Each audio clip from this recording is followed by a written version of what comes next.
kabar semua? Baik, Bu. Oke, sebelum kita memulai pembelajaran, kita baca doa dulu. Angkat tangan. Bismillahirrahmanirrahim. Rabbi shrah li sadri wa yassir li amri wahlul 'uqdatam min lisani yafqahu qawli. Amin. Oke, Ibu akan maksan ya. Ya, Bu. Oke. Deva Mufira, Hadir, Bu. Popi, Hadir. Fitriani, Saya, Bu. Suja, Biljaki, Saya, Bu. Amer. Hadir, Bu. Oke, hadir semua ya. Baik, materi pembelajaran kita pada hari ini adalah tentang salat Jumat. Sebelum itu tahu nggak apa itu salat Jumat anak-anak? Tahu, Bu. Apa? Dilakukan pada lelaki, Bu. Oh betul, itu betul juga, tidak salah. Jadi di sini akan kita bahas nanti pengertian salat Jumat, terus dalilnya dari mana, setelah itu syarat dan wajib, syarat sah salat Jumat dan syarat wajib salat Jumat. Selanjutnya mungkin nanti kita terakhir kalau sempat waktu kita akan praktek sedikit atau Ibu akan menjelaskan beberapa tata cara pelaksanaan salat Jumat. Baik, yang pertama itu pengertian salat Jumat itu adalah salat 2 rakaat yang dimana kita lakukan ketika matahari tergelincir atau waktu salat zuhur. Yang dimana salat Jumat ini dilaksanakan pada hari Jumat. Tidak mungkin kan salat Jumat dilaksanakan pada hari Sabtu? Tidak mungkin. Oke, dimana salat Jumat ini dalil salat Jumat itu ada di surah Al-Jumu'ah ayat 9. Yang sekira-kira artinya Ibu bacakan. Wahai orang-orang yang beriman, apabila telah diseru untuk melaksanakan salat pada hari Jumat, maka segeralah kamu mengingat Allah dan tinggalkan jual beli. Setelah itu kita akan masuk kepada syarat sah salat Jumat. Ini anak-anak dengarkan baik-baik, apalagi terutama bagi anak laki-laki ya. Harap dengarkan karena ini bagi laki-laki harus tahu apa saja syarat sah salat Jumat dan syarat wajib salat Jumat. Yang pertama, syarat sah salat Jumat itu ada Islam, berarti harus orang Islam. Yang kedua laki-laki. Bu, timbul pertanyaan kan, Bu, kalau perempuan bisa nggak? Tidak diwajibkan, tapi bisa melakukan, bisa pergi untuk melaksanakan salat Jumat. Yang ketiga baligh, berarti anak-anak tidak diwajibkan, itu tidak disyaratkan. Yang keempat bermukim, di mana di sini bermukim ini penduduk setempat dan harus mencapai 40 orang. Jika tidak sampai 40 orang, apakah salat Jumatnya tidak sah? Sah. Kenapa sah? Tapi ini salat wajib.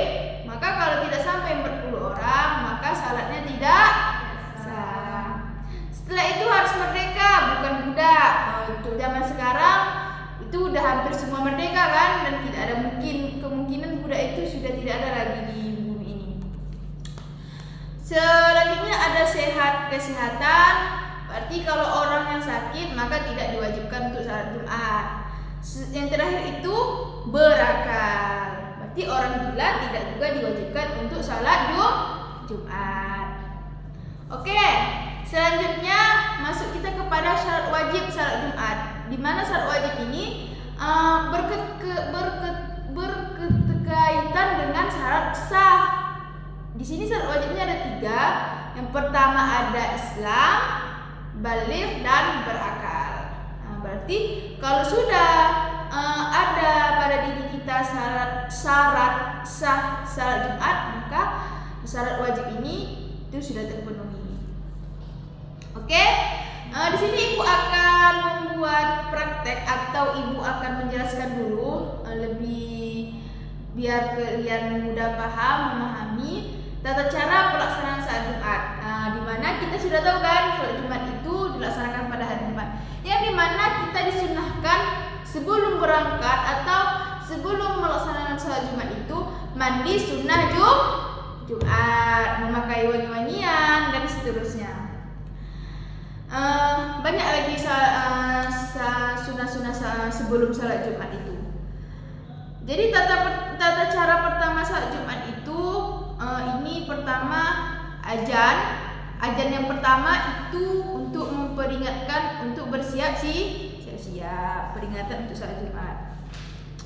Terus setelah azan bagi kita jamaah ataupun bagi imam maksudnya yang akan melaksanakan salat Jumat itu disunahkan untuk salat sunnah.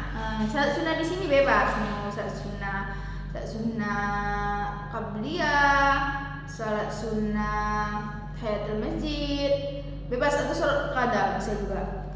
Terus khatib naik ke mimbar, di mana khatib ini naik ke mimbar dan memberi salam, assalamualaikum warahmatullahi wabarakatuh kepada para jamaah.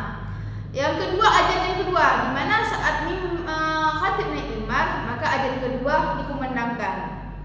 Setelah azan kedua, khatib pun memberikan nasihat seperti jaga salat, seperti gitulah, berbuat kebaikan, bersedekah, banyak bersedekah. Selanjutnya dilanjutkan dengan 5 rukun khutbah.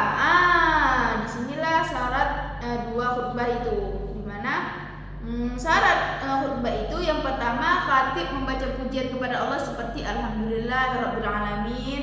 Terus salawat kepada Nabi, Allahumma shalli ala sayyidina Muhammad. Selanjutnya wasiat takwa, di mana khatib ini memberikan ayat-ayat Al-Qur'an yang berisi nasihat seperti ittaqullaha haqqa tuqatih wa la tamutunna illa wa antum muslimin. Setelah itu khatib membacakan satu ayat dalam surah Al-Qur'an, bebas mau apa saja ayatnya, penting satu ayat, seperti misalnya qul huwallahu ahad, itu bisa. Setelah itu khatib berdoa. Setelah itu khatib duduk dan jamaah dan khatib itu berdoa. Setelah berdoa maka khatib naik lagi yang memberi pujian, salawat, nasihat lagi, satu ayat dan berdoa lagi. Itulah dinamakan 2 khutbah. Maksudnya khutbah itu syarat khutbah tadi dilakukan 2 kali. Setelah berdoa yang kedua kalinya maka qamat. Setelah qamat maka imam dan semua jamaah itu melakukan salat Jumat yang dilaksanakan dalam 2 rakaat. Ada yang paham anak-anak? Apa yang belum paham? Mungkin untuk tata cara pelaksanaannya kita akan pertemuan selanjutnya kita akan laksanakan atau praktekkan. Di sini dalam minggu ini, pada pertemuan ini ibu menyuruh kepada anak-anak murid sekalian untuk lebih memahami tata cara, syarat dan kewajiban sebelum salat Jumat. Oke?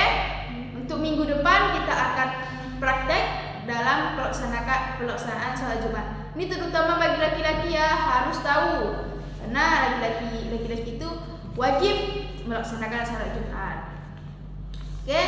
Jadi kesimpulan pada hari ini pembelajaran kita, salat Jumat itu adalah salat yang dilakukan saat tergelincirnya matahari atau dilakukan pada waktu zuhur.